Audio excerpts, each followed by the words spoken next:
నాయనా, నిన్నే పిలిచేది ఎవరా అని ఆశ్చర్యపోతున్నావా? నీకు పాలిచ్చి అమ్మలా ఆదుకున్న ఆవును నేను. పాలు, పెరుగు, వెన్న మీగడలతో కండలు పెంచావు, కాని గుండెల్లో నేనంటే కాస్తంత ప్రేమ లేదా? అమ్మలాంటి నన్ను కోసుకు తింటావా? బీఫ్ ఫెస్టివల్ అని పండగ చేసుకుంటావా? ఎర్రటి ఎండలో మగ్గుతూ నీకు మాత్రం చల్లని మజ్జిగనిస్తున్నా. నేను వానకు వణికిపోతున్నా, నీకు కమ్మని పాలిస్తున్నా.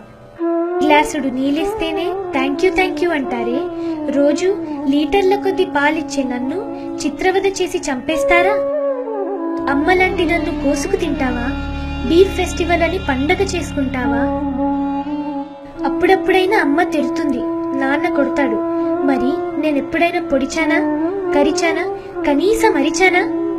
నీకు పాలిచ్చాను, పాలించాను, అమ్మలా లాలించాను. దానికి బదులుగా బీఫ్ ఫెస్టివల్ అంటూ ఈ అమ్మని అడ్డంగా నరుకుతావా? బిడ్డ, ఒక్కసారి ఆలోచించు. గోమాతను పూజించు, ఈ జాతిని రక్షించు.